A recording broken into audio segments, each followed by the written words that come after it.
Hola, buenas madrugadas, ya llegamos, primer programa de un nuevo millón de siempre, no os lo perdáis.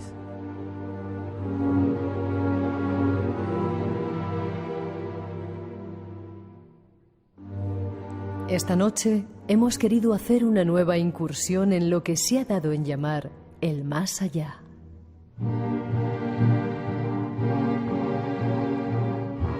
Y lo haremos de la mano de un joven investigador. Queremos, a través de su visión y de su experiencia, tratar de conocer algunos casos, algunos testigos que de alguna manera prueban que el más allá es ya una realidad incontestable. Visiones antes de la muerte de seres del más allá, experiencias de curaciones milagrosas y algo más nos espera en este primer tiempo que os hemos preparado para hoy.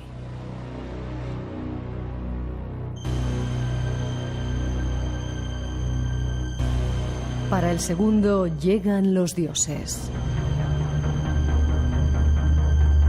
Los dioses instructores. Una lección magistral del maestro del misterio. Así os hemos preparado esta nueva emisión veraniega del Espacio en Blanco. Solo deseamos que desde donde estés lo disfrutes.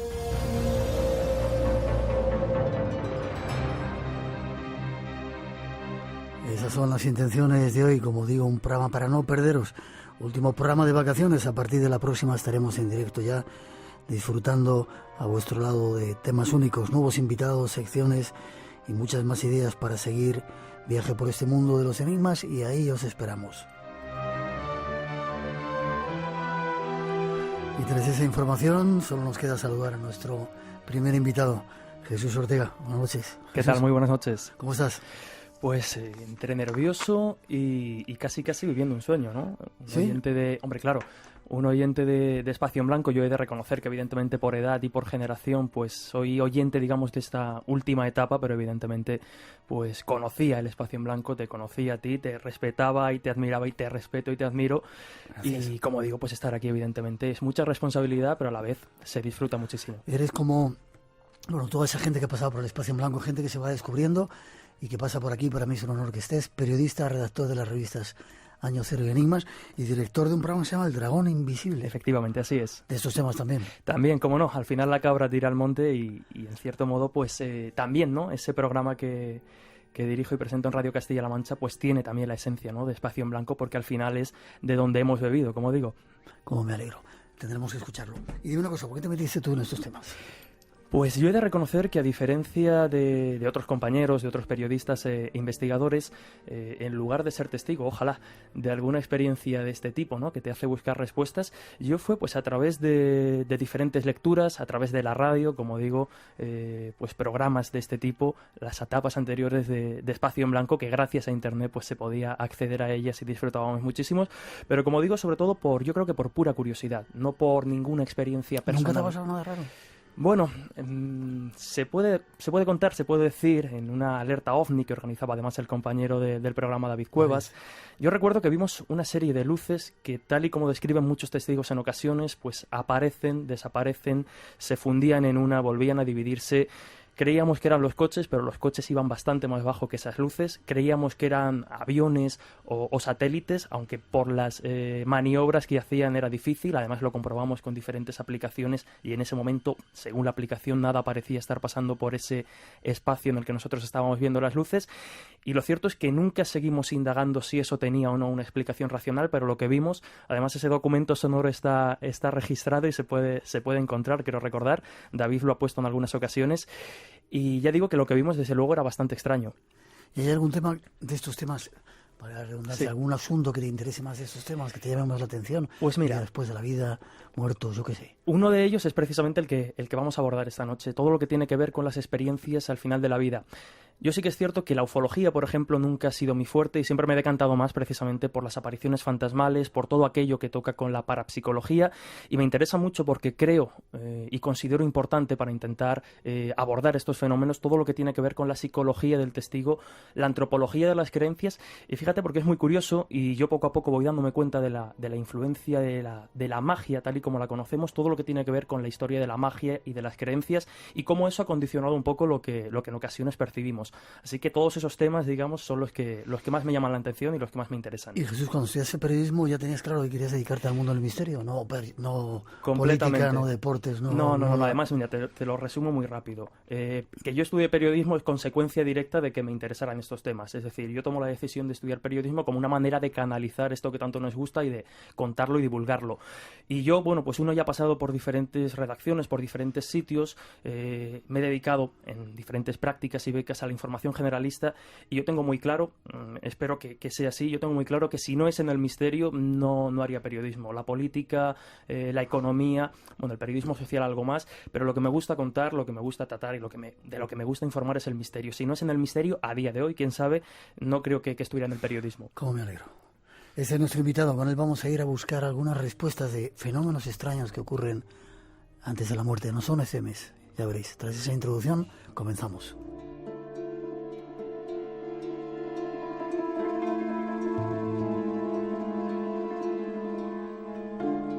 Resulta paradójico que una certeza tan absoluta como la muerte genere en el ser humano tanta angustia, incertidumbre y desasosiego.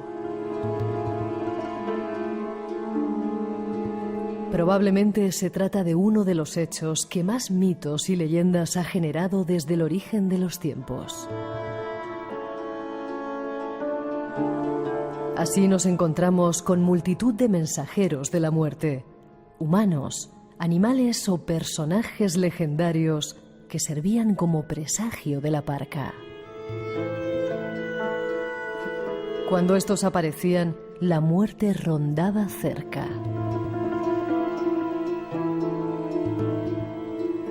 Por ejemplo, cuando un guerrero nórdico veía en el campo de batalla a una valquiria, la guerrera que servía a Odín había de suponer que su propio fin o el de un compañero se avecinaba.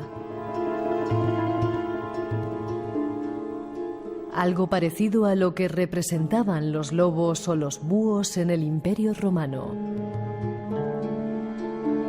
Cuando uno de estos animales burlaba los muros de la ciudad y entraba, solo, en mitad de la noche, emitiendo su singular aullido, era interpretado como símbolo de mal agüero.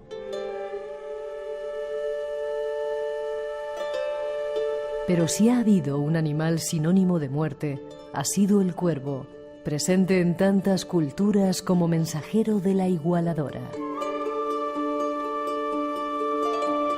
Se dice que para los Habsburgo, la presencia de los cuervos era un mensaje irreversible de fallecimiento.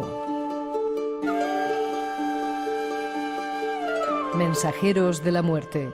Tratemos de averiguar algo más de ellos.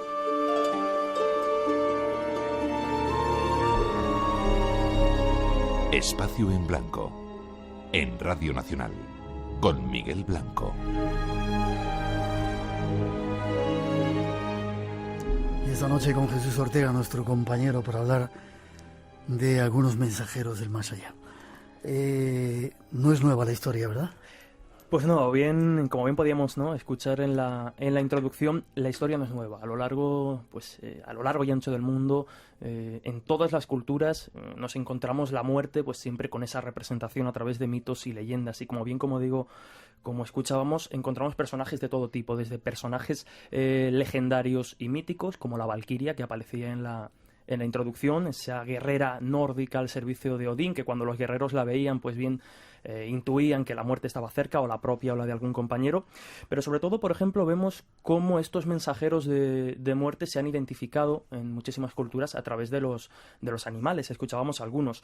Los lobos o los búhos, por ejemplo, es una historia muy curiosa porque sí que es cierto que que el lobo y el perro, sobre todo cuando son de color negro, tienen esa pátina de mal agüero, esa pátina de muerte. Recordemos el perro negro de Felipe II, ¿no? Que dicen que mandó a ahorcar en el Escorial, efectivamente, porque, bueno, las sensaciones que le transmitían no eran buenas. Pero, por ejemplo, en Roma yo he encontrado información bastante curiosa que nos hablaban de que cuando un lobo o un búho conseguía burlar los muros de la ciudad e introducirse en la propia ciudad romana, pues su aullido o el canto, en el caso del búho, era síntoma de mal agüero, un síntoma que hacía o daba a entender que los dioses habían abandonado al emperador de turno. Y esto podía entenderse desde dos puntos de vista. O bien lo había abandonado en el sentido social, es decir, se avecinaba algún tipo de revuelta, algún tipo de crisis, o bien los dioses lo habían abandonado en el sentido vital, es decir, la muerte del emperador de turno, como digo, estaba cerca. Estoy convencido de que todos los oyentes, cuando hemos hablado de animales como mensajeros de la muerte, han pensado inmediatamente en el cuervo. El cuervo es un animal que representa la muerte en muchísimas culturas, en muchísimas zonas. Yo, por ejemplo, como manchego que soy, pues en muchísimos pueblos de Castilla-La Mancha encontramos precisamente el cuervo como representación de la muerte. De hecho, los Habsburgo, como escuchábamos también, pues los tenían como ese síntoma de mal agüero, de que la muerte estaba próxima.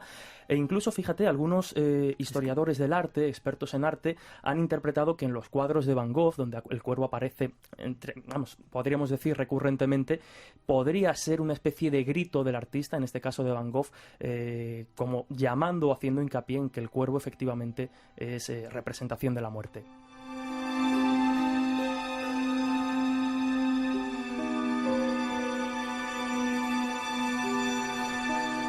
El tema de la muerte, como decíamos también, es curioso, ¿no? A pesar de que, bueno, todos tenemos que pasar por él, lo ocultamos, en muchas culturas, en otras lo celebran, pero bueno, la nuestra judio-cristiana se oculta y tenemos estos mensajeros que a veces son pavorosos, dan miedo, ¿no? Desde luego, porque como digo, los mensajeros, en cierto modo, lo que hacen, yo creo, o yo lo interpreto así, ¿no? Es una manera de intentar controlar aquello que se nos escapa. A veces esa necesidad absurda del ser humano de intentar controlar, de intentar tener respuesta para todo.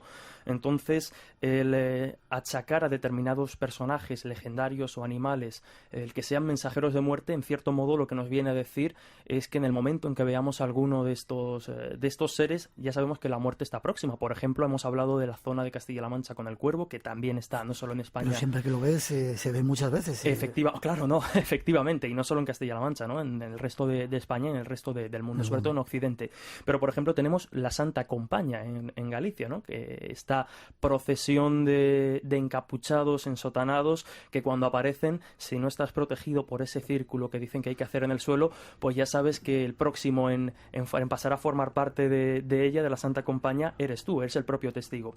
Pero, como digo, es un intento de controlar y de intentar determinar cómo y cuándo va a suceder aquello que tanta angustia y tanto desasosiego produce en muchos seres humanos, no en todo, que es la muerte. Quizá porque no nos han enseñado, no nos enseñan a morir, ¿no? Efectivamente. El libro de los muertos, o los egipcios sí tenían una guía, ¿no? Efectivamente, el libro de los muertos lo podríamos resumir muy brevemente y para que todos los oyentes lo entiendan como un libro de instrucciones para enfrentarse al más allá. Es decir, las diferentes pruebas que los egipcios se iban a encontrar en el más allá, pues las tenían descritas cómo superarlas en ese libro de los muertos. Nos encontramos, por ejemplo, más recientemente, finales del siglo XV, entre el siglo XV y comienzos del siglo XVII, nos encontramos el Ars Moriendi, o el arte del bien morir. Esto en realidad era un libro de control del pensamiento por parte del cristianismo que al final tuvieron que cambiar. Era un libro que, aquel que hubiera cometido pecados o que hubiera llevado una vida no muy recta, en el último momento podía recurrir a ese libro de instrucciones, ¿no? Hacer lo que en él indicaba e intentar ganarse el cielo.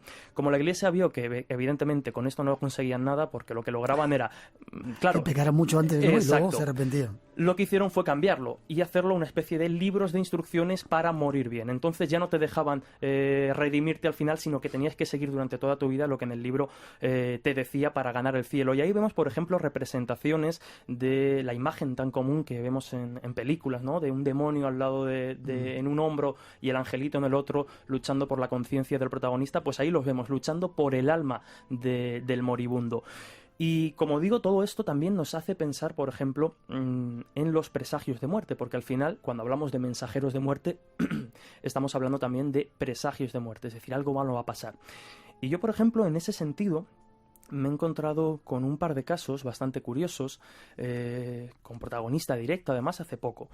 Hace cuestión de muy poquitos meses, con el investigador Miguel Pedrero, hablábamos con una testigo y nos contaba una historia bastante fascinante.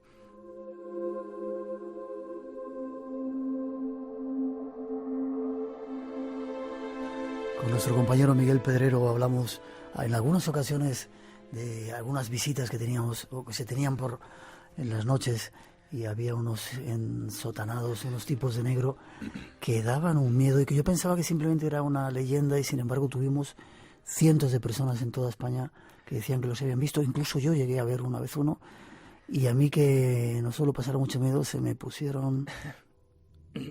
Es normal, pero fíjate, el tema de este tipo de visitantes, de este tipo de experiencias, yo sé que es uno de los favoritos de Miguel, y yo estoy convencido, Miguel, de que las experiencias que vamos a narrar esta noche le han pasado, no voy a ser exagerado, pero yo creo que sí, a todo el mundo, porque yo creo que estas visiones al final las tenemos todos en los últimos momentos de nuestra vida.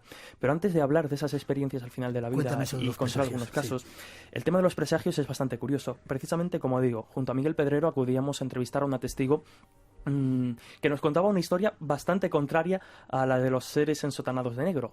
Tenía lugar de día y, bueno, ella, Sonia Pereiro, en este caso la testigo, junto con su padre, vieron una meiga, ¿no? Una meiga gallega, esa bruja típica con rostro cadavérico, que a eso de las 3 de la tarde, a pleno día, se les cruzó en mitad de la carretera. Pero al margen de esa historia, quedaría quizá para otros testimonios.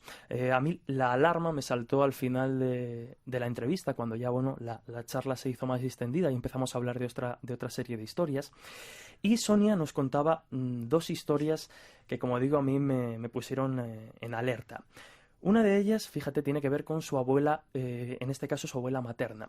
Estando ella en el hospital, su abuela, apenas unos pocos días antes de morir, pues recibe una visita de un familiar que se acerca a la habitación para... En el hospital. En el hospital, efectivamente. Y se queda sorprendida la visita porque la abuela de Sonia, muy alterada, muy molesta, podríamos llegar a decir incluso enfadada, le dice casi a gritos que le quite de los pies, que le quite de la zona de los pies en la cama las flores que tiene. Claro, el familiar se queda completamente desconcertado porque ahí no tiene, vamos, ni un pétalo, no tenía nada de nada. Bueno, supongo que pensarían que era una alucinación de la anciana, ¿no? Efectivamente, imagino que lo achacarían pues a una especie de alucinación. La cosa se queda ahí. Días después, como decíamos, como adelantábamos, la abuela materna de Sonia fallece. Y ya en el tanatorio, cuando estaban velándola, pues se encuentra que, pues fruto, digamos, de los efectos corporales de la muerte, los zapatos no entran en los pies de la abuela de Sonia. ¿Y qué deciden hacer para suplir esto? No me digas. Pues deciden poner efectivamente una corona de flores. De alguna manera se había cumplido lo que ella... Se había cumplido. Además, Sonia nos contaba que, claro, que su abuela era absolutamente pudorosa, que ella jamás habría consentido irse al más allá, irse a la otra vida descalza. ¿Cómo iba a permitir eso, por Dios? Pero fíjate, porque si esta historia es curiosa, podríamos decir anecdótica, bueno, una casualidad. Hay quien pueda pensarlo, ¿no?, de esa manera. La siguiente ya es bastante más cruda y yo creo que de casualidad tiene menos. Tiene que ver con su abuela paterna, en este caso la abuela paterna de Sonia Pereiro, como digo, la testigo que nos contaba estos casos. Esta tuvo lugar hace ya bastantes años, aproximadamente en 1950, y esta abuela paterna de Sonia de repente una noche se levanta angustiada, se levanta aterrada porque ha tenido una pesadilla que no comprende de ninguna manera, y es un humo negro, un humo espeso, una nube espesa de humo negro bajando por las escaleras de casa. Como digo, esto le produce un gran desasosiego, una angustia terrible, pero bueno, no consigue darle una explicación, una pesadilla, ¿no? Vuelve a dormir, pasan los días, no muchos, 3, 4 días a lo sumo, y desgraciadamente su sobrina de apenas 3 años por aquel entonces, trágicamente cae al fuego, era al fuego donde estaban cocinando la comida para los cerdos. ¿Y qué ocurre? La niña sale ardiendo, no consigue salvar la vida, pero fíjate, y es por lo que hablábamos antes de casualidad difícil, ¿no? La envuelven en una toalla para intentar salvar su vida, como digo, finalmente no lo consiguen, y aún echando humo, la bajan por esas escaleras donde noches antes la abuela de Sonia había tenido esa pesadilla con el humo negro.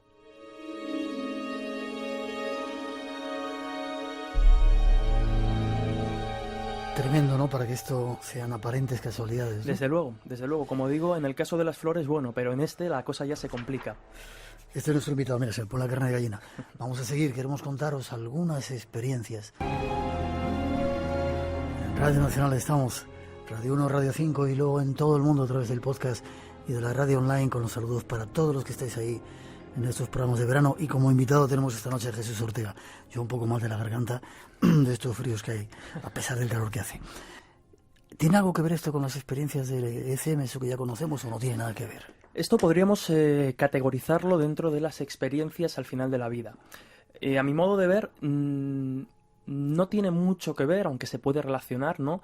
Pero es casi contrario. Y lo vemos en titulares muy rápido. Mientras las experiencias cercanas a la muerte, que quizás sean las más conocidas, ¿no? Cuando una persona clínicamente está muerta y tiene esa visión en el túnel, ve a sus familiares, las experiencias al final de la vida se producen cuando la persona está todavía viva, está consciente, es decir, no está en un estado de muerte clínica. Se pueden producir, fíjate, meses, semanas, días y horas antes de la muerte. Y normalmente pues se entienden, y así lo han demostrado algunas investigaciones. Hablamos del tema pues hará unos meses precisamente aquí en este programa, sí. Y hay investigaciones aparecidas en revistas médicas como la revista americana de medicina paliativa, es decir, investigaciones científicas que demuestran que este tipo de experiencias se tienen.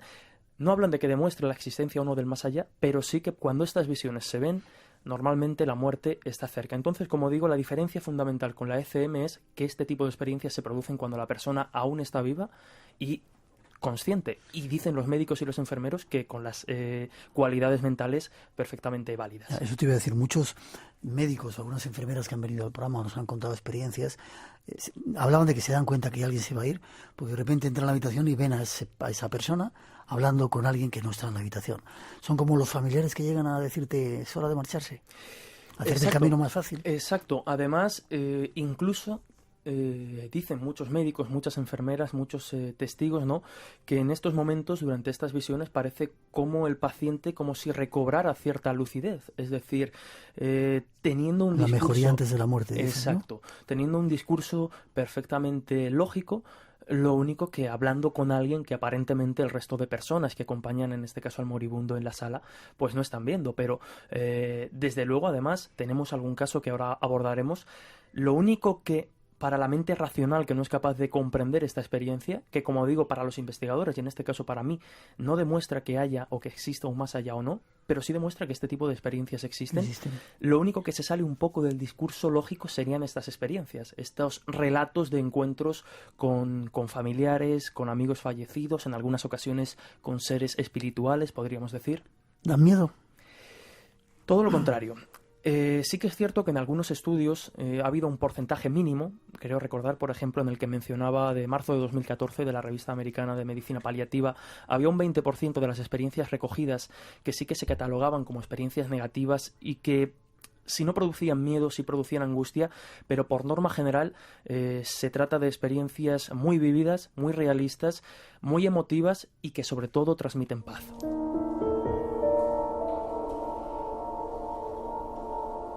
Experiencias antes de la muerte con una verosimilitud muy grande y que transmiten paz. ¿Tienes algún caso que contarnos, verdad? Hay varios casos, fíjate, lo contamos rápidamente, el de Mercedes Moreno, ella falleció a la edad de 61 años, hace ya bastantes, ¿no? El 1 de julio de 2004 concretamente, y su hija María José nos contaba cómo semanas antes de fallecer, durante la visita de un familiar, un primo de Mercedes se acercaba a verla, ¿no?, porque ya estaba bastante mal. Y de repente, pues mientras estaban hablando y cuando ya el familiar se iba, Mercedes de repente lo vuelve a llamar cuando ya estaba en el umbral de la puerta y le decía, Leopoldo se llamaba en este caso su primo, le decía, Leopoldo, mira quién ha venido a verme, ¿no? Se lo decía con mucha sorpresa, con mucha alegría. Evidentemente Leopoldo no veía nada, pero Mercedes juraba y perjuraba y lo hacía con toda la naturalidad del mundo que estaba viendo a su madre. Fallecida, efectivamente. No solo eso, sino que pues ya horas antes de la muerte, estando ya en el lecho de muerte. De hecho, este tipo de experiencias también son conocidas como experiencias en el lecho de muerte. A pocas horas de fallecer, nos contaba su hija que ella mantenía conversaciones, que hablaba y que les decía a sus hijas que su padre y su madre estaban en la sala con ellas. Como bien decíamos antes, su padre y su madre ya fallecidos. No sé si has estudiado, ¿esto solamente ocurre en nuestro ámbito, en nuestra cultura, o también ocurre en otras religiones, en otras culturas? Ocurre en otras culturas. Además, hay una investigación, creo recordar, de los 60, 70, no recuerdo el nombre de los investigadores, pero sí el nombre del libro donde se publicaron los resultados. En España se publicó en EDAF, el título del libro es A la hora de la muerte, que además me parece fantástico, y ahí se reflejaba la investigación que hicieron. Estos dos investigadores lo que hicieron fue pasar multitud de encuestas a médicos occidentales y a médicos orientales. En este caso se centraron sobre todo en India. Fíjate, porque estas experiencias evidentemente se recogían en todo el mundo, pero sí que es cierto que, por ejemplo, en India, si bien es cierto que en Occidente la mayoría de visiones tenían que ver con familiares y amigos fallecidos, el porcentaje más alto en Oriente, en este caso, como digo, en India, tenía que ver con seres religiosos, con figuras religiosas.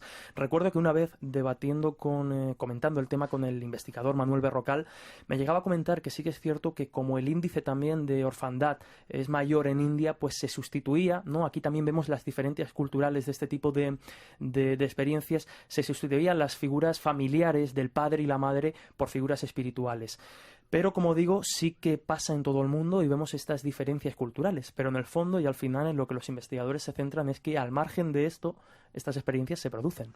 Vale, creo que tenemos un testimonio, un caso que tú has investigado y que has traído algunos cortes, ¿no? Uh-huh. Podemos hablar, por ejemplo, además, en este caso de Miguel Ángel Linares, compañero del programa Misterios en Viernes. Recuerdo que, pues también comentando, ¿no?, este tipo de experiencias, se sorprendía, como me ha pasado con muchas personas, porque decía que evidentemente él tenía un caso de este tipo en su familia. En este caso pasó con su abuela. Y además cumple a la perfección, evidentemente habría que someterlo, ¿no?, al cuestionario científico, pero yo creo que pasaría las pruebas porque cumple a la perfección la descripción que se hace de este tipo de experiencias. Como digo, la experiencia la protagonizó su abuela Benita y días antes de morir se encontró con algo bastante extraño. Lo podemos escuchar además porque él lo cuenta a la perfección. Mi abuela tenía angina de pecho y vivía en el barrio del Pilar y vivía en una octava planta. Y quiero recalcar la octava planta porque lo que ocurrió es casi imposible que hubiera alguien allí. Ella vivía en una octava planta, vuelvo a repetir, y su comedor daba a una terraza, no tenía cortinas y siempre estaba iluminado porque daba las luces de la calle. Entonces, mis abuelos no eran muy mayores, pero como mi abuela y mi abuelo, durmiendo juntos, pues se molestaban, se compraron camas separadas y dormía cada uno en su lado. Aunque esto parezca un poco a desacuerdo, ahora cuento por qué.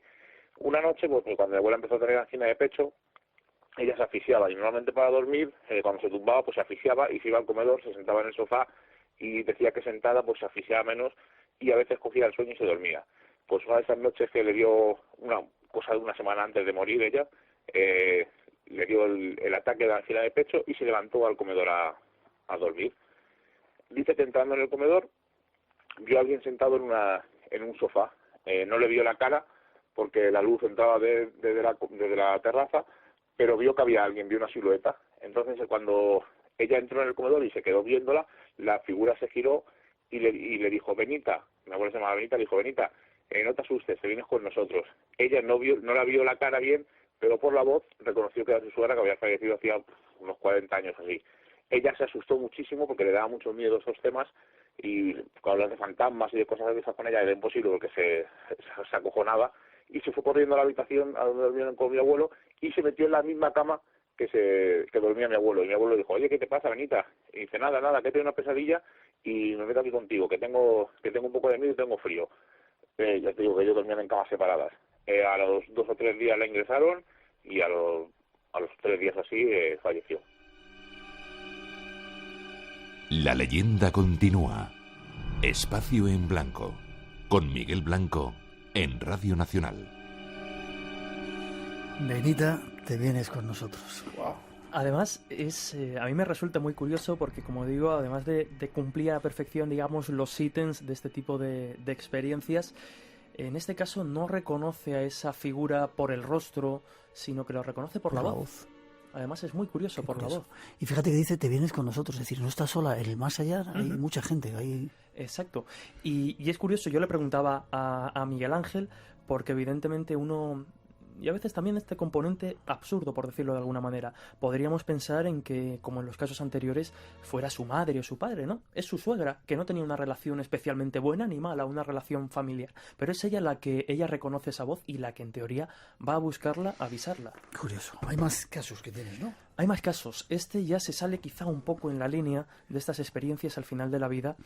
Pero bueno, lo podríamos englobar porque al fin y al cabo sí que es una experiencia, en este caso al final de la vida, pero de otra persona. Además con repercusiones muy importantes que a mí siempre me gusta, ¿no? Como componente en los casos, porque podríamos decir que tienen ese componente físico, ¿no? Hay algo que ha interferido, digamos, en nuestro mundo físico y de alguna manera ha conseguido algo importante, como vamos a ver.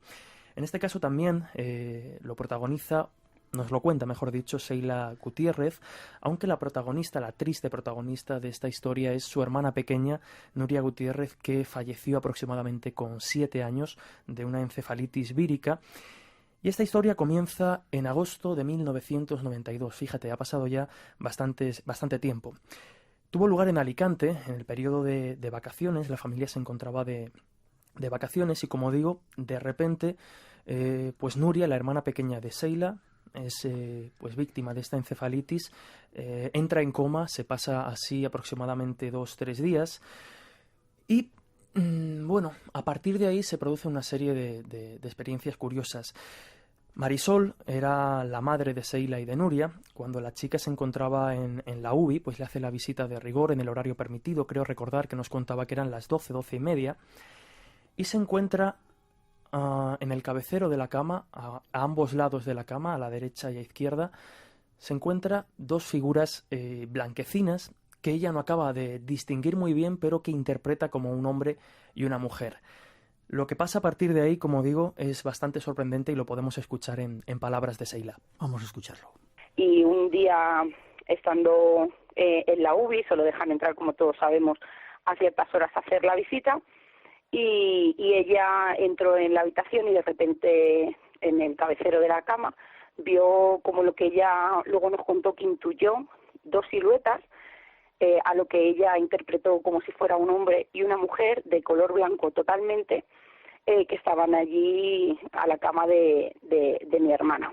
Ella en ese momento recordó todo lo que había escuchado tiempo atrás a mi tía, en la que ella decía siempre que cuando uno estaba a punto de partir venían a buscarle, y en ese momento ella mentalmente, porque dice que en ningún momento habló, dijo, venís a por mi niña, ¿verdad? En ese momento dice que cada una de esas siluetas siguió por el lado de la cama que le correspondía, se dieron la mano y salieron atravesando la puerta literalmente.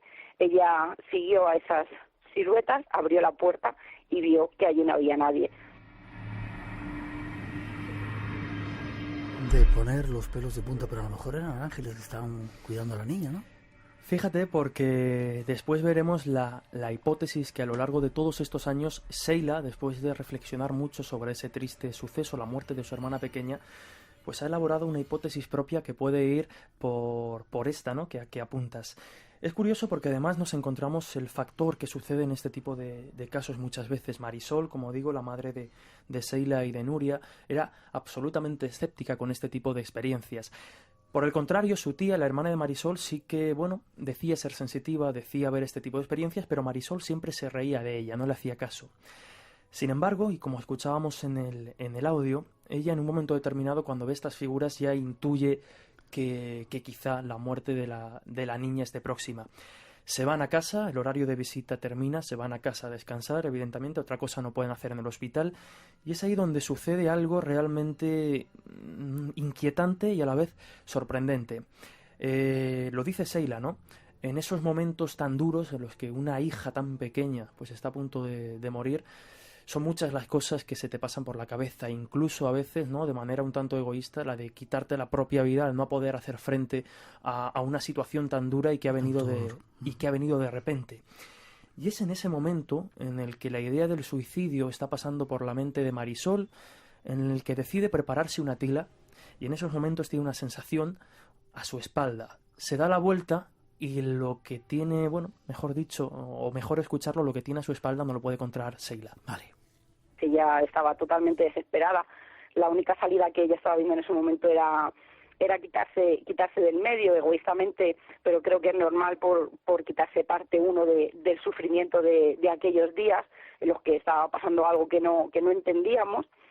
Y lo que ocurrió fue que ella en un momento dado estaba pensando en hacer una locura en la que se estaba haciendo una tila, cogió el cazo en la mano porque notó una presencia, se dio la vuelta y dice que volvió a ver una de esas siluetas que había visto anteriormente en el hospital.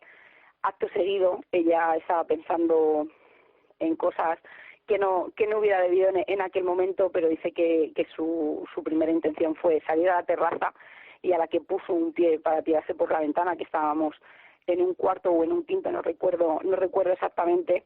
Dice que ella notó algo que la tiraba para atrás, pero lo curioso de toda esta historia es que ella no se acordó de nada de lo que le había ocurrido hasta que después de fallecer mi hermana, unas semanas después, fue cuando le vino toda esta historia a la cabeza y recordó detalle a detalle todo lo que había pasado, ya os digo, unas semanas antes, y que no había tenido conocimiento hasta el día de que ya pasó todo y comenzamos el duelo. Ahí fue cuando a ella le vino toda esta historia.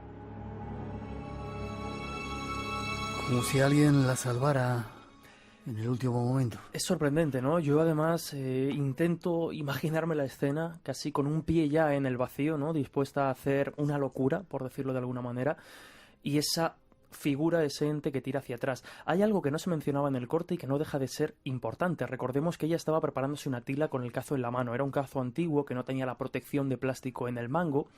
Y es curioso porque, claro, el cazo estaba al rojo vivo. La mano llena de llagas la tenía, ¿no?, después de aquello, y jamás le dolió. O sea, ahí vemos efectos físicos bastante curiosos, pero quizá no. La historia sigue. La historia sigue. Finalmente y desgraciadamente, pues fallece Nuria. Además, pues casi en ese momento en el que ella ve la silueta. Y fíjate porque, claro, quizá los oyentes se estén preguntando lo que me preguntabas antes, ¿no? Si este tipo de experiencias producen terror, si producen miedo. Pues yo le pregunté qué sensación y cómo cambió la vida a Marisol, la madre de Nuria y Sheila me decía que nada de miedo, todo lo contrario, la sensación era de paz. Podemos escucharlo. Vamos. En un cierto modo sí, porque además ella siempre decía que lo que le habían transmitido era paz, que no había tenido miedo en ningún momento, que a lo mejor hubiera podido tener una reacción de pánico en aquel momento al darse cuenta de que realmente venían a por su niña, o porque había algo extraño que no entendía, sino al contrario. Dice que ella en todo momento sentía paz, incluso contándolo luego y recordándolo no tenía nada de ninguna pizca ni atisbo de intranquilidad, ni de nada, ni de miedo, sino al contrario, que ella sabía perfectamente a lo que venían. Y además mi tía siempre hacía mucho hincapié que igual que vienen a buscarte buenos, vienen a buscarte malos, por así decirlo, y ella notó en ese momento, o lo interpretó así, de que los que habían venido eran los buenos. Entonces dice que en ningún momento tuvo miedo y que lo único que sintió fue paz y tranquilidad, que es una cosa que yo creo que también fue un bálsamo para ella en aquel momento. Experiencias al final de la vida que vemos antes de morir. ¿Cuál podría ser? Fíjate, hablabas antes de la posible interpretación de que fueran ángeles, ¿no? Pues Sheila, después de reflexionarlo mucho tiempo, ya llegó a la conclusión de que su hermana, fruto de la encefalitis, prácticamente estuvieron a punto de desconectarla porque tenía el encefalograma plano. O sea, un piquito fue lo que salvó de que la desconectaran antes o después. Y ella interpretaba que esas dos primeras figuras que la madre vio en la sala podrían ser el alma de algún familiar y el alma de la propia Nuria, que fue la que después por la tarde pudo salvar la vida a su madre. Es decir, que ese encefalograma plano era ya el hecho de que Nuria estaba fuera de su cuerpo y estaba, quién sabe, en un más allá. Qué historia tan curiosa. Seguimos todavía, nos queda todavía una tercera parte con algunos testimonios más que nos va a contar nuestro invitado.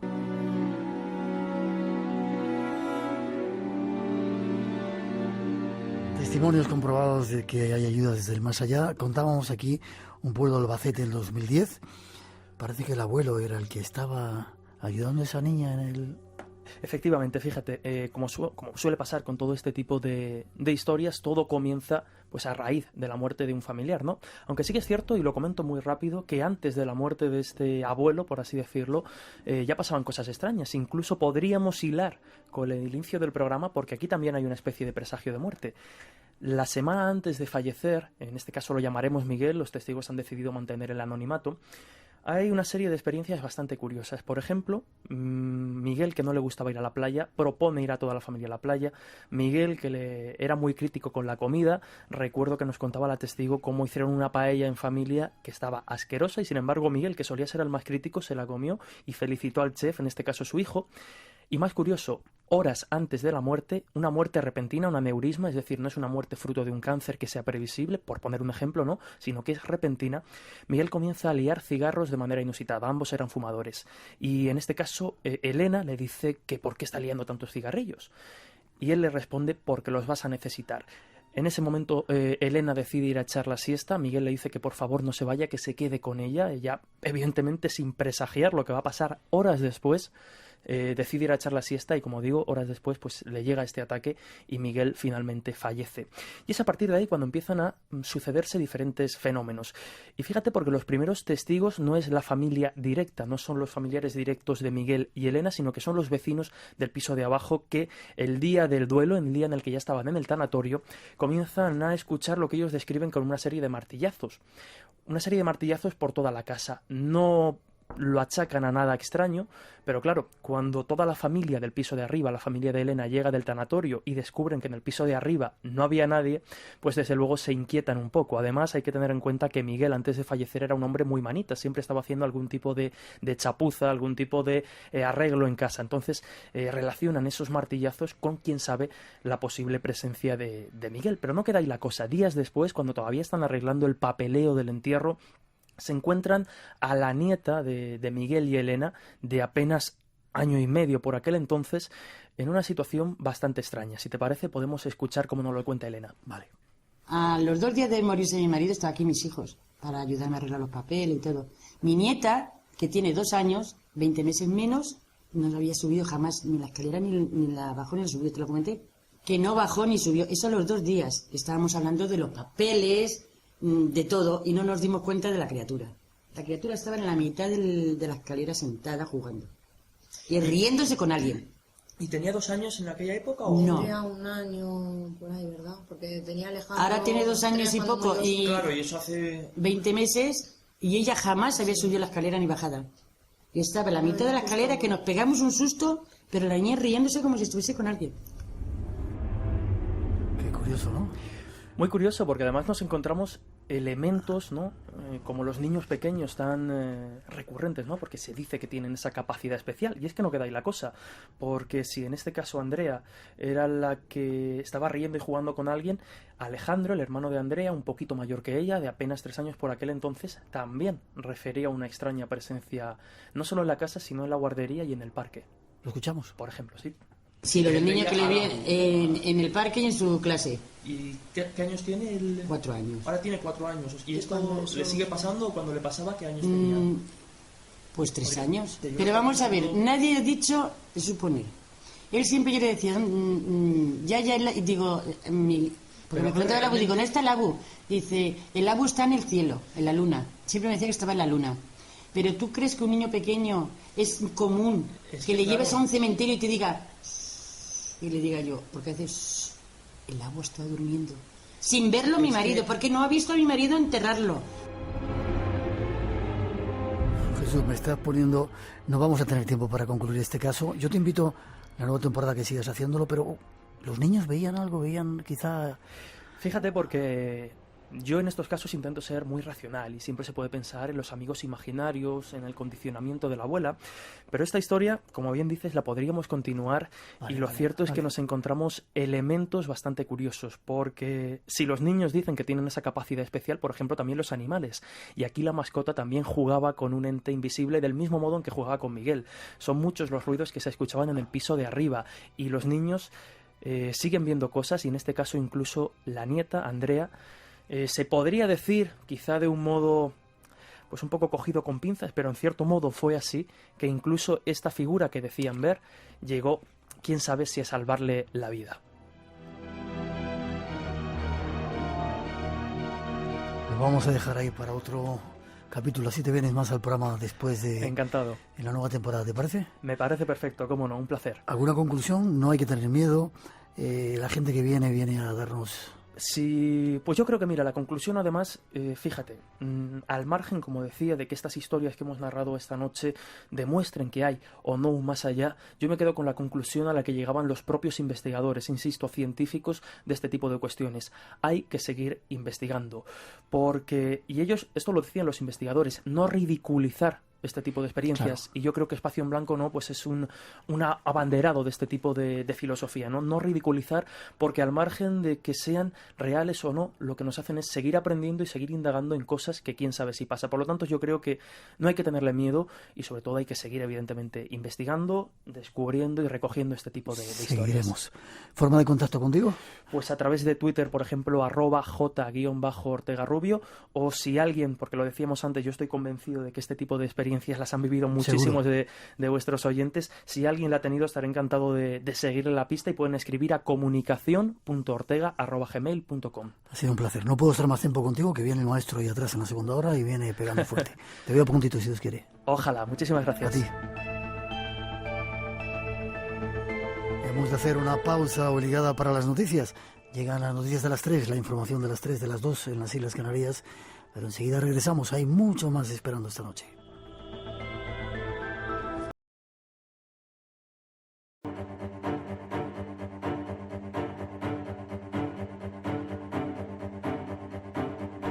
Hola, buenas madrugadas, llegamos. Ahí va un avance en lo que hoy nos espera hoy, ya veréis.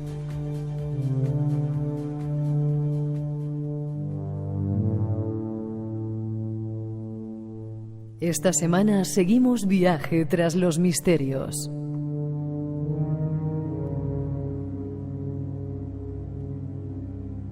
En la primera parte os proponemos un viaje hacia un país cercano, fronterizo con la península ibérica. Francia y sus misterios nos esperan.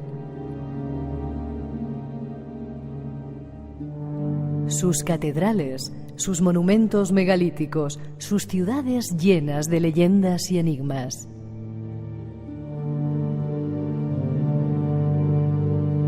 Será nuestra primera parada.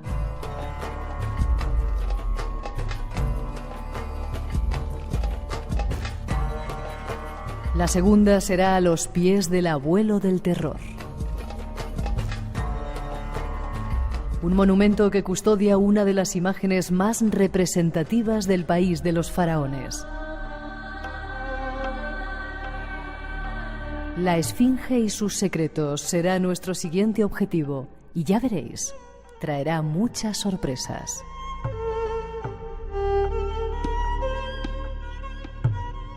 Estas son las propuestas del viaje de esta noche. Solo queda que lo disfrutes en nuestra compañía.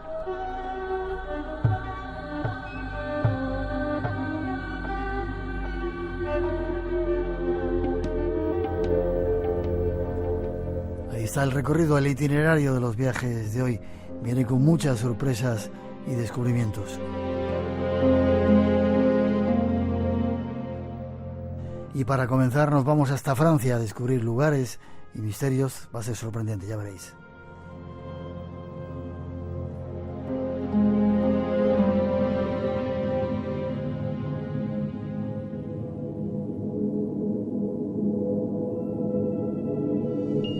Esta semana viajamos hasta el país vecino del norte, hasta Francia.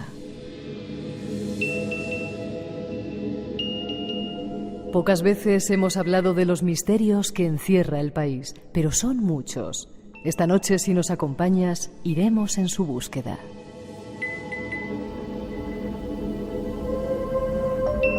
Por ejemplo, entre otros muchos, sus catedrales, sus museos, como el Louvre, y otros lugares mágicos, el de los alineamientos de Karnak. Las piedras o menhires alineados en Karnak son una de las pocas construcciones hechas por el hombre que pueden verse desde la Luna. Estos alineamientos de Karnak son más antiguos que Stonehenge o las pirámides de Egipto. Se trata de un conjunto de alineamientos megalíticos situados al norte del pueblo del mismo nombre, junto al Golfo de Morbihan, en Bretaña.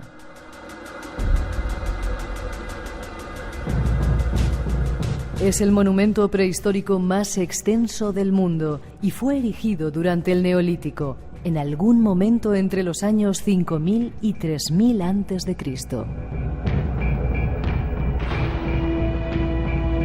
Karnak es tan solo un ejemplo de lo que nos espera en este próximo tiempo.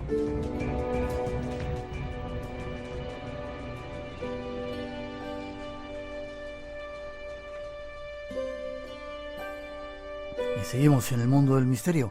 A veces cuando hablamos de ellos hemos hecho referencia a determinados países, Egipto, el nuestro, y algunos otros lugares del mundo, pero nunca hayamos hablado del país que queremos visitar, y para ello esta noche tenemos un guía especial, Marc Pierre Dillon. Buenas noches, Marc. Hola, muy buenas noches, ¿qué tal? ¿Lo he dicho bien tu nombre? ¿Tú lo dices? Sí, lo has dicho bien, cada uno lo dice de una forma... ¿Tú cómo lo dices? A mí como que me llamen Marc ya vuelvo la cabeza. Vale, pues Marc. Es francés, claro. Sí, por parte de madre. Sí, y te ha dado por descubrir un poco lugares mágicos de Francia.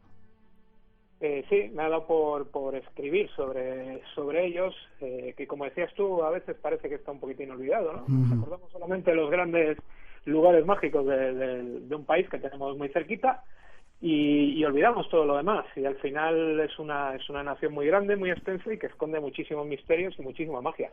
No he dicho que eres licenciado en Historia y graduado en Derecho. Y bueno, esta noche nos vas a servir un poco de guía. Francia es un país también de maravillas, ¿verdad? Lleno de catedrales, templarios, cátaros, historias extrañas. Es un país que sobre todo en relación a esto de los misterios, de las historias, de las leyendas y el folclore, tiene muchísima variedad. No podemos, tú has citado los cátaros, las catedrales y tal, nos vamos a la Edad Media, pero también tiene monumentos megalíticos, tiene misterios del siglo XX, tiene París, que es un misterio enorme de por sí. Entonces es un lugar donde el viajero y el curioso, sea cual sea su interés, yo creo que se va a sentir reconfortado si sabe mirar, si mira con ganas. Vamos a intentarlo contigo, si nos ayudas a ponernos un poco los ojos de ver y de encontrar esos lugares diferentes. Dime una cosa, ¿sabes si hay guías, como que hacemos en España, guías misteriosos de Francia o es una costumbre solamente nuestra? ¿Sobre el terreno dices? Sí, ahí en Francia, escritas en francés y para los franceses, para que descubran sus lugares misteriosos. Guías misteriosas, libros en francés sobre el misterio, una guía como la que presentamos hoy, yo por lo menos no la he encontrado. He encontrado guías de misterios de alguna región concreta. Lo que sí hay, y tiene bastante tradición en Francia, por ejemplo en París hay un montón, son visitas misteriosas, por ejemplo visitas a las catacumbas o al Montmartre más misterioso. Lo hay también en algunos lugares de los Pirineos, en la zona de Montsegur, de los famosos castillos cátaros, pero guías como tal yo creo que tendremos que traducir la nuestra a ver si... Vale, pues ya sabes el trabajo que te toca. Este es nuestro invitado, nos vamos de viaje a Francia a descubrir lugares mágicos y extraños y ya veréis qué curioso.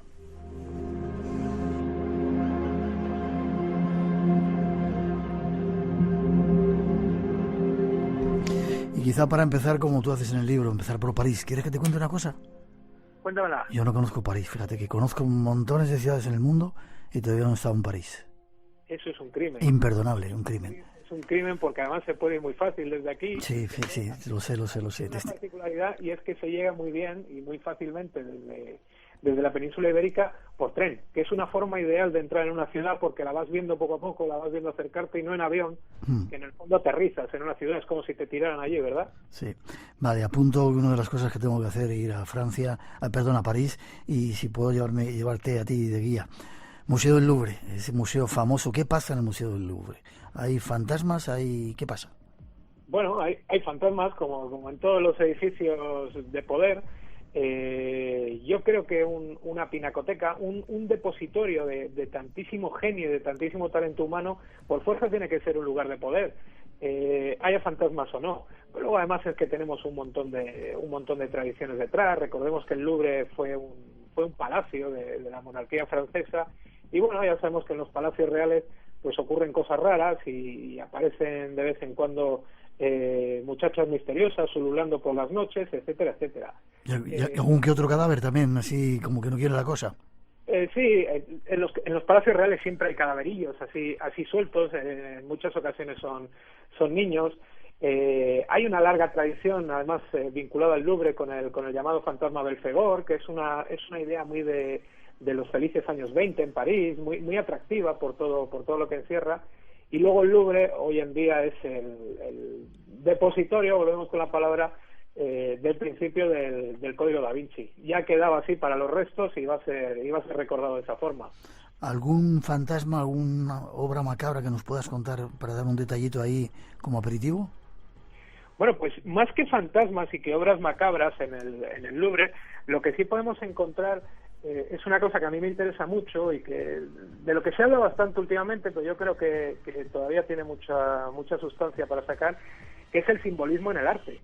La recreación en obras de arte de ideas que no necesariamente son prohibidas, pero que sí están ocultas, o mejor dicho, que están ocultas para nosotros, que sabemos leer, pero no sabemos mirar. Hace 500 o 400 o 300 años la inmensa mayoría de la gente sabía mirar, aunque no sabía leer. Entonces a mí me parece muy interesante siempre lo que decías tú antes de visitar París acompañados. A mí siempre me gusta darle la media vuelta de tuerca a las cosas, intentar explicar lo que no es evidente a simple vista. ¿Y hay claves masónicas en ese museo? Sí, bueno, hay claves masónicas en todos los museos y en todos los lugares. Lo de los masones es una cosa muy extendida. Han estado infiltrados en todos los sitios, ¿verdad? Sí, desde luego simbólicamente sí. También tenemos que tener en cuenta que los masones eran una sociedad secreta que aparece revestida de un halo casi de romanticismo esotérico hoy en día, pero que en el fondo era una sociedad secreta de amiguetes de poder, por así decirlo. Entonces te puedes encontrar simbología masónica por todos los lugares importantes.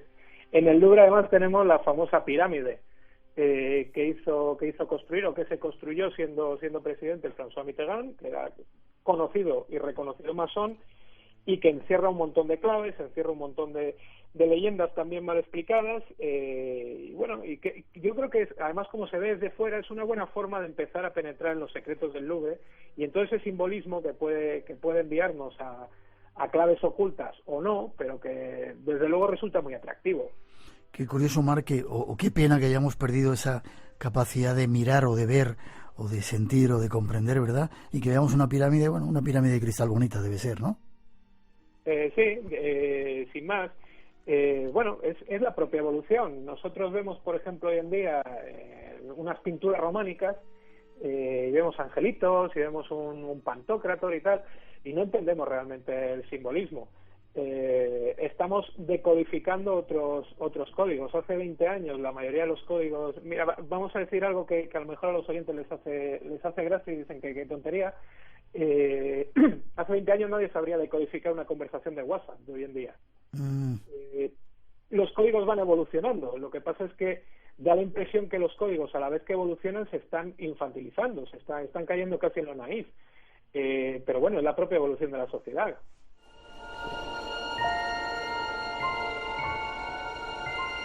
Cambiamos un poco de barrio, nos vamos a Montmartre, y allí hay cabarets del infierno, ¿los llamas tú? ¿Qué es esto? Cuéntame.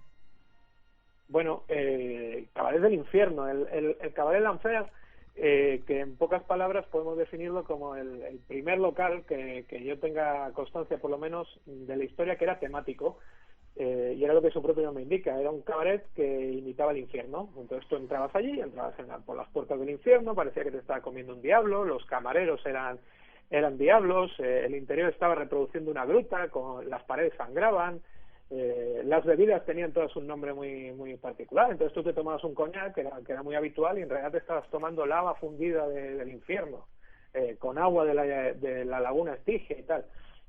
Si a esto le sumamos que se hacían ahí una serie de números diarios de ilusionismo muy espectaculares, bueno, pues la cosa era bastante atractiva y bastante potente en su momento. ¿Por qué me interesa a mí más esto? Porque en realidad lo que nos está hablando es de la importancia y del interés que tenía a finales del siglo XIX y a principios del siglo XX en el París, París de la época, todas las artes oscuras, todas las ciencias oscuras. En ese París y en ese Montmartre dicen que es donde vivió, o una de las teorías que nos apunta que es donde vivió Fulcanelli, el hombre del misterio de las catedrales y tal. Era una moda en el París de la época. En el París de la época de finales del 19 se hacía espiritismo, como hoy en día quedamos para tomar una cena en casa de los amigos.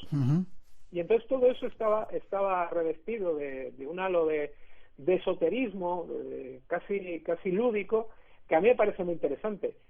Me parece muy interesante en realidad todo lo que sea lúdico. El libro, si le has echado un ojo, te habrás podido fijar que intenta ser desdramatizador, intenta darle un puntito de sentido del humor a todo este asunto, que en ocasiones todas estas cosas tan oscuras nos las tomamos, yo creo, demasiado en serio, y a mí arrancar sonrisas es algo que siempre me agrada mucho. Pues sonriamos, pero así a medias, con algunos de los capítulos que vamos a tratar contigo. De ese cabaret del infierno a la Catedral de Notre Dame, que es todo... Ahí sí que había que estar semanas para tratar de conocerlo, todas las claves y todo el arte y mensajes que hay reunidos, ¿verdad? Pues imagínate, la Catedral de Notre Dame, ya de por sí, la situación geográfica. Algo que a mí también me gusta mucho señalar, no es tan importante, o no solamente es importante el edificio, sino el lugar donde se alza el edificio. ¿Y dónde está situada? Está situada en el centro geográfico del país, en la isla. En un espacio donde originalmente estaban establecidos los miembros de la tribu, los Parigi, que es el origen mismo de la ciudad. En Notre Dame se impartía justicia durante la Edad Media. Notre Dame tenía un fuero particular, es lo que aparece en la película esta del jorobado de Notre Dame, de Quasimodo, en la que está inspirada en la novela de Víctor Hugo. Notre Dame es un espacio muy importante a nivel religioso y a nivel político y también a nivel simbólico. Y luego es un espacio donde te puedes perder buscando claves de todo tipo, empezando por las gárgolas, muchas de ellas, por cierto, que no tienen origen medieval, que son muy actuales, pero otras revestidas con un montón de leyendas. Se dice que hay una gárgola que mira directamente a una columna dentro de la cual se esconde la piedra filosofal, ni más ni menos, terminando por la orientación del edificio, por dónde sale el sol. Bueno, es algo muy interesante, que a mí me resulta muy subyugante, porque además Notre Dame es uno de esos sitios que impone solamente verlo, acompaña su historia y su carga simbólica a la majestuosidad del lugar. ¿Quién estuvo detrás de la creación o la construcción de Notre Dame? Bueno, esto es muy particular, porque el Notre Dame que conocemos hoy, la gente se va a echar las manos a la cabeza. Es una creación fundamentalmente del siglo XIX, de los siglos XVIII y XIX, porque Notre Dame es una catedral inconclusa. Las famosas torres de Notre Dame, que hoy en día no son tan conocidas y son tan características, les faltan las agujas, están truncadas, por así decir. Entonces, Notre Dame, el comienzo de la construcción, la erección de la catedral gótica por encima de lo que era una abadía románica, data del paso de la alta a la baja Edad Media, y también tiene su punto misterioso, yo creo, porque es el punto, esto lo ha estudiado mucho Javier Sierra. Es un momento en el cual en Francia, en un momento determinado, siglos XI y XII sobre todo, XI, XII y XIII, empieza a haber una fiebre absoluta por levantar edificios a cada cual más espectacular, y edificios que cuestan muchísimo dinero. Entonces resulta incluso complicado y resulta incluso tentador preguntarse de dónde salía todo ese dinero. ¿Cómo se puede levantar un Notre Dame en París, pero muy cerquita otra catedral en Rennes, en Chartres, en Amiens? Bueno, tenemos un montón de catedrales góticas, a cada cual más impresionante, que pueden ser interpretadas como un intento de sobresalir por parte de la Iglesia y por parte del poder político de cada una de las ciudades, o pueden ser interpretadas como parte de un plan mayor. ¿Y por dónde lo ves tú? ¿Y de dónde venía ese dinero? ¿Templarios? ¿Lo trajeron de algún lugar? está muy bien tirada esa de los templarios. Hay una teoría que dice que ese dinero venía de América porque los templarios habían llegado a América y traían desde allí un montón de plata de las minas de Potosí que luego vaciaron los castellanos. Yo creo que no hace falta creer en esa teoría porque los templarios, de hecho, tienen la particularidad de que son tan fascinantes introduciéndoles elementos esotéricos como obviándolos por completo. Los templarios son los primeros grandes banqueros del mundo, entonces los templarios realmente estaban forrados. Seguramente apoyaron la creación de estas catedrales. No puede ser casual que el apogeo de los templarios coincida con el principio de la elección de estas catedrales góticas, y seguramente lo hicieron siguiendo algún plan, ¿cómo te diría yo?, comprensivo con respecto a todas las catedrales, que no necesariamente tiene que ser un plan, volvemos a la palabra, esotérico ni oculto, pero que desde luego hoy en día se nos escapa. Te iba a preguntar si había algún mensaje oculto, pero dices que se nos escapa, no se sabe. Bueno, ya te digo, por ejemplo, Javier Sierra publicó hace mucho tiempo una novela, un libro de estos de no ficción que llaman hoy en día, que era Las Puertas Templarias, que decía que los templarios intentaron reproducir con las catedrales del norte de Francia especularmente en la tierra la constelación de Virgo en el cielo. Es una teoría muy atractiva, es una teoría que tiene algún fallo porque deja fuera otras catedrales muy importantes, pero bueno, insisto, las catedrales son elementos de poder religioso, de poder simbólico, pero también son elementos de poder político. El obispo de la catedral era una de las personas políticamente más importantes de la zona. Y seguramente más rico. Seguramente el más rico, muy posiblemente uno de los más ricos, pero además, vamos a ver, las catedrales en muchas ocasiones eran señores feudales de los pueblos de la zona. En otras palabras, a ti el que te juzgaba para ver si había sido malo y tenías que ir al cadalso y a la horca, era el obispo de la catedral, o un tío que había puesto el obispo a dedo allí.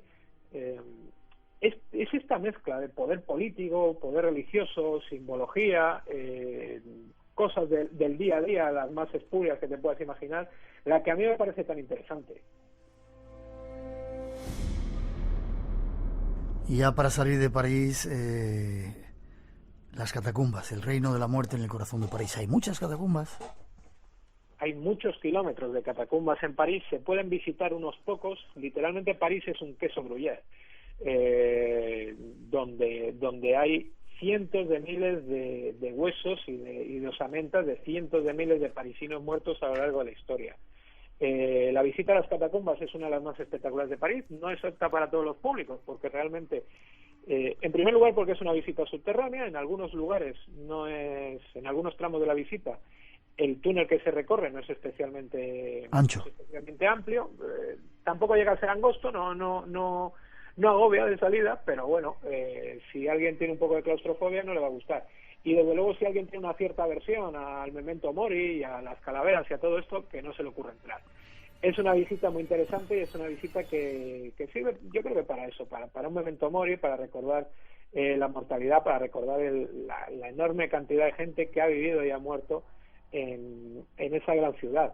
Y por lo tanto la enorme dispersión de energía que ha habido a lo largo de los siglos. Y Mar, ¿por qué los enterraban en catacumbas? ¿Es que no había cementerios normales a ras de tierra? A las catacumbas se les lleva. Porque los cementerios normales hay un momento que están total y absolutamente colapsados.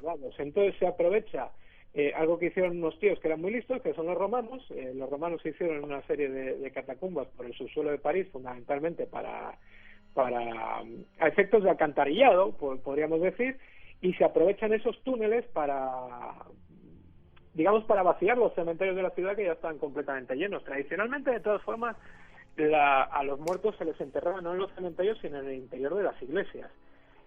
También en España, es algo que a mucha gente le sorprende. Lo de los cementerios es una cosa muy moderna, del siglo XIX, del final del XVIII. Espacio en Blanco. Tu cita con lo desconocido. En Radio Nacional. Con Miguel Blanco.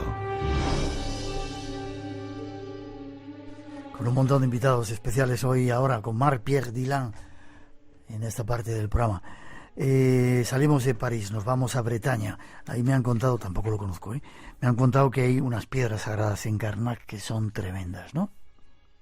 son tremendas y son muchísimas. Bretaña es, desde mi punto de vista, desde mi modesto punto de vista, el lugar más misterioso de Francia. ¿El lugar más misterioso? Para mí sí, también por una razón, y es que en Bretaña huele a mitología celta, y huele a una mitología que nosotros manejamos muchos porque es prácticamente la clave de una de las grandes leyendas occidentales, que es la leyenda del rey Arturo, del mago Merlín, etcétera, etcétera. Entonces, también ayuda, insisto, desde un punto de vista absolutamente personal, el clima. Todos estos mitos con niebla y con frío y con el mar embravecido de fondo, yo creo que se engrandecen. Danos una imagen de lo que es ese bosque de piedras en Carnac. ¿Hay muchas? ¿Cuántas hay? Pues mira, tú me has dado una imagen perfecta. Es un bosque de piedras, que se extiende a lo largo de kilómetros y kilómetros. Hay en realidad, hablamos de Carnac como un solo monumento, o como un solo espacio arqueológico, pero hay varios en la zona. Se extienden kilómetros y kilómetros, estamos hablando de miles de piedras, algunas de ellas del tamaño de una persona, incluso menos, pero hay otras que alcanzan varios metros de altura. Todas ellas alineadas, con una alineación muy definida y que se pierden a lo largo de la vista. Es una imagen realmente impresionante, insisto, lo que hemos dicho antes, es una imagen que a mí me parece que impresiona mucho más. Si llueve y hace frío y hace viento, no me preguntes por qué, y es algo que además sabemos cómo se hizo, sabemos cómo llevaban las piedras a Carnac, sabemos de dónde sacaban las piedras, sabemos que eran piedras especiales, porque no eran piedras que sacaran de al lado y las pinasen, sino que tenían que transportarlas unos kilómetros. Es decir, sabemos que lo hicimos nosotros y cómo lo hicimos, pero no sabemos por qué. Te iba a decir, ni idea. ¿Por qué se hizo? ¿Y quién lo hizo? Lo hizo el hombre antiguo, claro. En teoría sí, por lo que sabemos. Algunos lo datan en 10.000 años, otros en 5.000. Bueno, hay dataciones muy diversas. Y luego teorías tenemos para todos los gustos, desde que eran monumentos megalíticos de corte funerario hasta los más divertidos, que eran pistas de aterrizaje para extraterrestres. Otros comentan que son los restos de un antiguo templo gigantesco que abarcaría prácticamente 50 kilómetros a la redonda. Ya te digo, hay teorías de todos los gustos. A mí me parece muy interesante además que haya teorías de todos los gustos, porque en realidad cuando tenemos muchas teorías sobre algo, lo que realmente ocurre es que no sabemos qué es lo que pasaba allí. ¿Se puede visitar normalmente, libremente? Sí, se puede visitar, y además es que puedes caminar por entre los monumentos megalíticos, pero es que ni siquiera te hace falta caminar, porque si tú pasas por la zona, pasas por las carreteras adyacentes y se ve perfectamente. Es una visión muy impresionante. En la Bretaña apuntamos otro lugar para conocer, y hay un cementerio con 7.777 santos. Bueno, hay un cementerio que nos dice la tradición que tiene 7.777 santos. ¿Por qué me interesa a mí este cementerio? Me interesa por una razón muy sencilla. Lo primero, por el simbolismo de la numerología. El 7 repetido es una cosa muy interesante. Y luego por ciertas leyendas adyacentes. En ese cementerio hay repartidas una serie de piedrecitas redondas muy chiquititas, que nos dice la leyenda que eran trocitos de pan que se le daban a un santo para aplacarle en la época. ¿Esto qué es lo que revela? Lo que revela es un sincretismo brutal y perfectamente asumido entre tradiciones paganas y el posterior cristianismo. ¿Me explico? Perfectamente asumido por parte de la Iglesia. Esto es algo que ocurre en muchos lugares, ocurre de forma muy evidente en Galicia, por ejemplo, en toda la cornisa cantábrica lo podemos apreciar. La Iglesia llega a algunos sitios y se da cuenta que sin asumir buena parte de las cosas en las que creían los habitantes de esos lugares, la Iglesia no va a ser afectada. Y entonces, bueno, hace de tripas corazón y asume y cambia un poco. Entonces lo que antes era un guerrero igual mitológico, pues pasa a ser un santo. Lo que antes eran regalos que se le otorgaban o prestaciones que se le otorgaban a ese guerrero mitológico, pues pasan a ser trocitos de pan, jugando con la simbología cristológica, etcétera, etcétera. A mí todo esto de mezclar tradiciones me interesa muchísimo y me parece muy atractivo para el espectador. Vale. Cambiamos de provincia, de región, nos vamos a Aquitania, Burdeos. ¿Hubo un juicio a un hombre lobo? Hubo varios juicios a hombres lobos en Francia, hubo también juicios a hombres lobos en España, por ejemplo. Es muy conocido, casi un cliché, el de Manuel Blanco Roma Santa, ¿verdad? Uh-huh. ¿Cuál es la particularidad? Que en Burdeos se juzga a un hombre lobo, a un chico lobo en realidad, porque era un chavalín de 16 años. ¿Qué había hecho?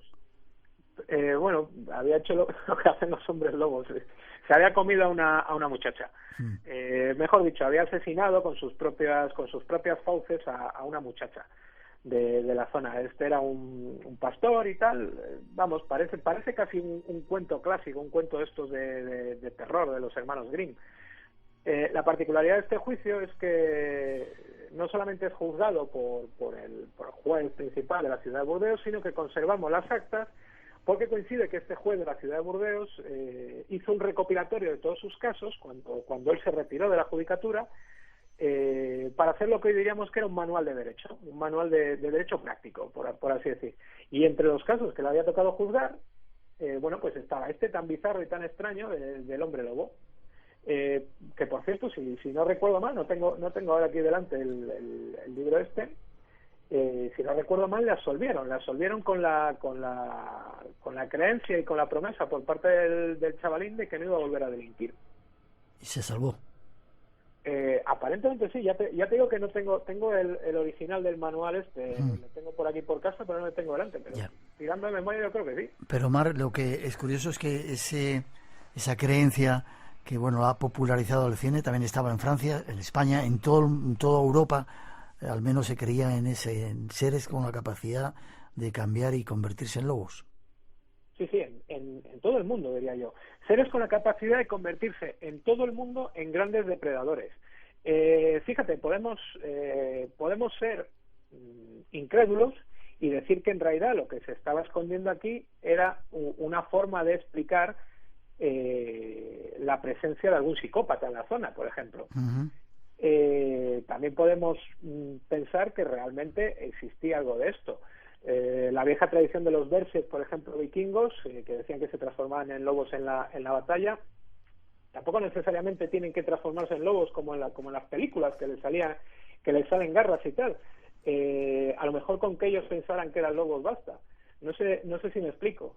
Muchas veces tenemos que darle media vuelta de tuerca a esto de las creencias, porque en ocasiones el cine nos ha hecho mucho daño. Te estaba esperando, Javi. Ha llegado tu hora. ¡Ay, Javi, qué miedo! Esto se mueve mucho. Viaje al centro de la noche. ¡Javi, estoy aquí! ¡He encontrado un refugio! ¡No veo nada! Viaje al centro de la noche con Amaya Prieto. Viajamos con pasión, buscando. Viajamos como animales. Viajamos con secretos de familia. Viaje al centro de la noche. Ay, qué bien se está aquí. Sábados y domingos a las 4 de la mañana. ¿Nos acompañas? En Radio Nacional de España. Si te gusta el misterio, lo desconocido, tienes una cita con nosotros. De 2 a 4 de la madrugada, del sábado al domingo. Espacio en Blanco, con Miguel Blanco, en Radio Nacional. Nos vamos a otro lugar a ver vírgenes negras y algunas capillas. Francia también es un lugar donde hay mucha querencia con la Virgen, ¿verdad? Con la Madre, historias de la Virgen María y otras mujeres que acompañaron a Jesús en sus costas, y vírgenes negras. ¿Por qué? Y cuéntame un poquito de esto de Le Puy-en-Velay. Bueno, lo de que Francia es un lugar muy mariano, por así decir, es evidente. Es un lugar además donde los cultos marianos más antiguos surgen en la Edad Media. Todos sabemos la importancia que tuvo el culto mariano en la Edad Media. Has apuntado también muy bien lo de que no necesariamente el culto mariano es por María, la Madre de Cristo, sino que también en Francia tenemos el culto a la Magdalena y el culto a otras vírgenes similares, y tenemos las famosas vírgenes negras que pueden aparecer también desde varios puntos de vista, por así decir. Virgen negra puede ser perfectamente una talla que reproduzca a la llamada Sara, a la Virgen Sara, la criada, por así decir, de María Magdalena, que hoy en día es tomada como la patrona de la etnia gitana, y vírgenes negras que aparecen con muchísima profusión en la Edad Media. Claro, las podemos interpretar también de otras formas. ¿Por qué eran negras? Porque la madera era negra, porque la madera negra es más preciosa y era más llamativa en la Edad Media, porque realmente se estaba intentando dar otro mensaje al oscurecer la piel de esa talla. Y aquí ya iríamos a una vieja tradición que entronca, o que quiere hacer entroncar el arte medieval, el arte sacro medieval, con el arte sacro de épocas anteriores, muy especialmente con el arte egipcio. En Francia tenemos varios ejemplos, por ejemplo, de juicios de almas en los dinteles de las catedrales, que entroncan con el juicio de almas famoso egipcio, y la visión casi arquetípica de lo que en la Edad Media son vírgenes negras con el niño en los brazos, y que son extremadamente similares a la famosa imagen de Isis, de la Isis egipcia, que ha trascendido a lo largo del tiempo. Entonces es muy atractivo entroncar estas dos cosas, porque realmente de lo que estaríamos hablando es de una cadena de conocimiento que se mantiene inalterable, o cuyos eslabones van funcionando inalterablemente a lo largo de muchos siglos. A mí me parece extremadamente atractiva esta teoría. ¿Cuántas cosas se nos pasan desapercibidas? De esa capilla inaccesible nos vamos a Borgoña. Cluny, la abadía más importante de Europa, ¿es así? Sí, Cluny es seguramente, tanto la abadía de Cluny como su estilo arquitectónico, como su forma de entender el mundo, la sociedad y la política, seguramente sean los cimientos de la Europa de la Baja Edad Media. La expansión de Cluny es fundamental, la expansión de Cluny que viene apoyada, o que se apoya fundamentalmente en las grandes migraciones medievales, en las migraciones derivadas del Camino de Santiago, en las migraciones derivadas del camino hacia Jerusalén. Lo que va haciendo es extender una idea común de Europa, una idea unitaria de Europa, de una sociedad muy ordenada, donde hay unas personas que trabajan, otras que piensan, otras que legislan, etcétera, etcétera. Y esto se va a extender sobre todo por toda la Europa occidental. Van a hacer el derecho común, van a hacer ciertas ideas de organización administrativa muy comunes, y todo esto va a tener su origen en Cluny. Quizás no es el único origen, pero desde mi punto de vista sí que es el más importante. Entonces hoy en día vamos a esa abadía, que por cierto, aunque se puede visitar, no tiene nada que ver con la medieval, porque fue pasto de las llamas durante la Revolución Francesa. Pero bueno, tú la ves allí, es una cosa muy grande, no demasiado espectacular, no demasiado llamativa, pero realmente sí que podemos decir que ahí nace una cierta idea de Europa que ha llegado hasta nuestros días. Es curioso como en aquel tiempo, en la Edad Media y en aquellos años, las abadías eran un poco las que articulaban el conocimiento y lo expandía, como tú cuentas, ¿no? Sí, en la Baja Edad Media, bueno, si nos vamos a la Alta Edad Media es todavía mucho más evidente, porque en la Alta Edad Media directamente los únicos que sabían leer y escribir eran los monjes, tal cual. Y los únicos que tenían bibliotecas muy muy modestas. En el año 850 tener una biblioteca de 50 libros era ya una cosa fantástica. Bueno, pues también eran las abadías, eran los monasterios. Por eso tiene tanta importancia Cluny, por eso tiene tanta importancia la organización administrativa interna de la Iglesia, que luego es recogida y copiada directamente por las grandes monarquías, por la gran idea del Sacro Imperio Romano Germánico. Por eso, fíjate, esta es una idea muy interesante. Por eso cuando hablamos de historia, o cuando hablamos de sociedad, o cuando hablamos de cultura, o cuando hablamos de misterio, nos empeñamos en hablar solo de una cosa y se nos olvida todo lo demás. Perdemos el contexto y estamos perdiendo tantos matices que en muchas ocasiones, por centrarnos en el detalle, en realidad estamos olvidándonos de todo. Marc, casi terminando, platillos volantes en la Edad Media, en Borgoña, también en Francia. ¿Hay referencias, datos de platillos volantes?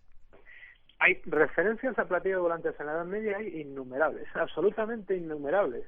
¿Por qué? Porque en la Edad Media, donde decíamos antes, la escritura es un bien muy preciado, porque el papel es un bien muy preciado y porque sabe escribir muy poca gente, bueno, pues se escribía de cosas importantes. ¿Qué son las cosas importantes? Cosa importante es la filosofía, cosa importante es saber cuántos prados tiene una abadía, por ejemplo, y cosas importantes es ver algo espectacular en el cielo. Entonces se recogen un montón de estos fenómenos extraños. Digámoslo bien, se recogen un montón de ovnis, traducido, estirada la palabra, como objeto volador no identificado. Hay muchísimos. ¿Y dónde están? ¿En cuadros? ¿En textos? ¿Reflejados?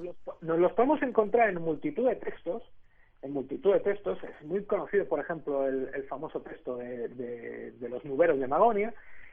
Y luego hay un montón de cuadros que aparecen en muchísimos sitios. Cuéntame algún ejemplo de esos cuadros. En Francia podemos ver ejemplos de estos cuadros, sobre todo en Madonas renacentistas, en el 300, el 400 italiano, con objetos voladores no identificados de fondo. Podemos ver uno, por ejemplo, en alguna capilla de la zona de Macedonia. Curiosamente, fíjate, hay un cuadro muy conocido en una capilla que está muy cerquita del centro de apariciones marianas más importante de la antigua Yugoslavia, que era Medjugorje. A mí eso me parece muy interesante. Si vamos a Milán, en la Pinacoteca de Brera también podemos ver algunos de estos cuadros. Aparecen por un montón de sitios. Yo, de hecho, animo a la gente a que mire los cuadros y mire el fondo. No se fije solamente en las figuras, porque en ocasiones te encuentras cosas muy, muy particulares, y no estoy hablando de nubes pintadas raras. Estoy hablando de realmente, pues lo que hoy cualquier niño dibujaría como un platillo volante. Oye, está en el fondo del cuadro, en ese cielo. Y que asombraba tanto al autor que lo dejaba ahí plasmado como un hito que había ocurrido importante. Evidentemente, alguna significación puede tener. Le podemos dar mil interpretaciones artísticas, y seguro que la iconografía del arte nos lo explica de 40 formas diferentes que no tienen nada que ver con extraterrestres, por así decir. Pero por lo menos subyuga, y por lo menos te hace pensar qué importancia podía tener eso para que el autor dedicara parte de su lienzo, de un lienzo que seguramente le habían encargado y que para él era muy importante, a plasmar esa cosa tan rara. Y casi terminando estos misterios de Francia, quedándonos un montón de ellos en el Valle de Loira, Chartres. Laberintos, templarios, saberes secretos. Qué lugar tan increíble, ¿verdad? Totalmente increíble.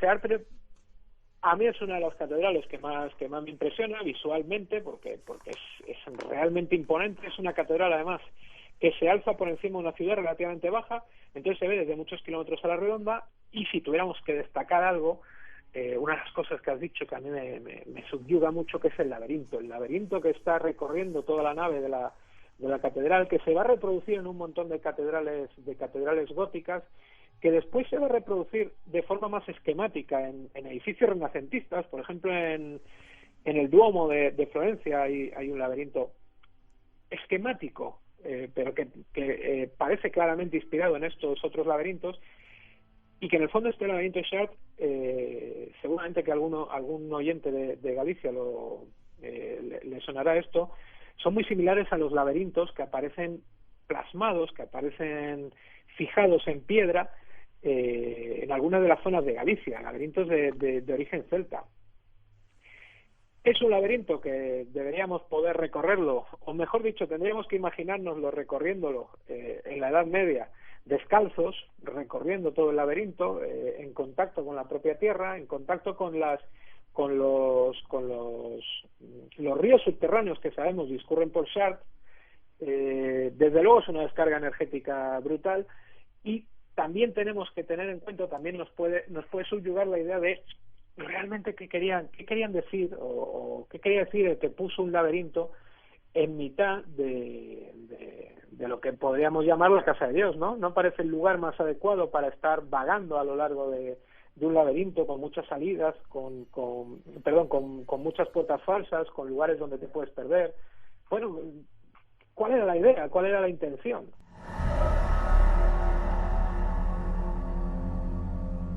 Y terminamos casi. Nos quedaría René Le Chateau, el enigma de Montsegur, Lourdes, cantidad de lugares mágicos, algunos conocidos, otros tremendamente desconocidos. Para terminar, Marc, decías que uno de tus sitios, OVNIs, en Niza, en plena Edad Media también estoy viendo aquí. Decías que ese lugar de las piedras en Carnac era uno de tus favoritos. Un segundo lugar favorito de Francia que nos recomiendes para poder visitar incluso en estas fechas veraniegas.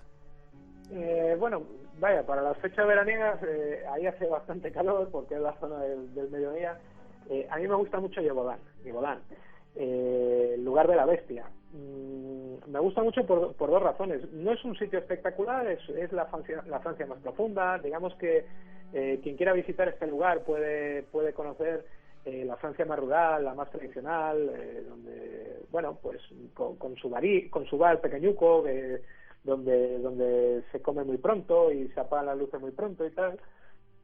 Y luego a mí es que es una historia que me apasiona, la de la bestia de Bodin, porque me parece tan subyugante y con tantísimos matices ese animal casi mitológico que se aparece en una zona totalmente apartada, totalmente salvaje en Francia, muy pocos años antes de la Revolución Francesa, y empieza a comerse gente y realmente asesina a más de 200 personas y se tiene que movilizar el ejército francés y al final quien lo mata con unas balas de plata, por lo que cuentan.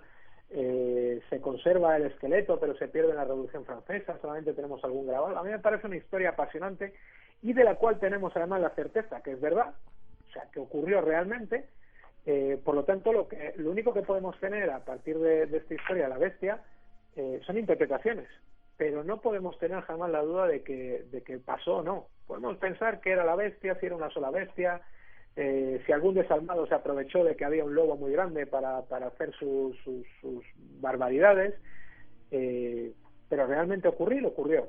Por eso a mí me parece que es una zona, me parece que es un lugar muy interesante, que es una historia muy interesante y que es una zona donde podemos entender lo que decíamos antes, la Francia tradicional, la Francia más rural. Lugares mágicos de Francia. Marc-Pierre Dillán ha estado con nosotros esta noche. Forma de contacto contigo por si te quieren contratar de guía. Yo lo voy a hacer para que me lleves a ver algunos lugares. Bueno, pues me pueden contactar a través de mi página en Facebook. Si buscan en Facebook Marc-Pierre Dillán, ese soy yo, no hay otro, me parece. Y luego si algún oyente o algún lector le interesa contactar y comentarme alguna historia que haya leído en el libro, por ejemplo, me puede contactar a través de un correo electrónico que es Marc-Pierre Dillán, con un guión entre Marc y Pierre, @hotmail.com, o sea, mi nombre @hotmail.com. Allí me pueden comentar lo que sea, si les ha gustado, si no les ha gustado, si habría que mejorar algo, si 101 lugares son muchos, si habría que hacer uno de 200. Yo lo leo todo y yo contesto todo y además contesto con mucho placer porque a mí me gusta mucho hablar con la gente. Qué bien. Gracias por haber estado hablándonos en esta ocasión con nosotros. Feliz verano y que sigas descubriendo los lugares de cualquier parte del mundo, no solamente de Francia y de España. Muchas gracias a vosotros. Fuerte abrazo, hasta prontito. 30 aniversario de Espacio en Blanco. Bueno, pues la verdad es que para mí es un verdadero placer y un verdadero honor haber tenido la oportunidad de conocer a un personaje, a una persona, a un amigo y a un hermano como Miguel Blanco. Miguel Blanco para mí ha sido un referente, un maestro y además una persona a la que quiero, de verdad que quiero, porque ha demostrado ser una persona especial. Y por supuesto, no cabe menos mi felicitación para el programa, para todo el equipazo del programa, que es un equipazo de verdad, que se merece muchos aplausos por muchas causas. Y el Espacio en Blanco ha estado ahí hace muchísimos años. Yo lo recuerdo pues hace un montón de años, cuando existía una especie de vinculación de la gente, de las mentes, del nuevo despertar, de la nueva era, cuando el Espacio en Blanco estaba ahí, cuando sigue estando ahí y que por supuesto seguirá siempre estando ahí. Yo recuerdo momentos verdaderamente especiales con Miguel, pues por ejemplo el vivido en Belmez de la Moraleda. Tuvimos la oportunidad de experimentar cosas increíbles con Miguel en momentos muy importantes de grabación, donde estaban los fenómenos prácticamente a pie de casa encantada, como yo digo, ¿no? Y cuando de repente pues empieza a decir Miguel, bueno, vamos a ver si estás ahí, manifiéstate, ¿no? Y empiezan a saltar los sensores.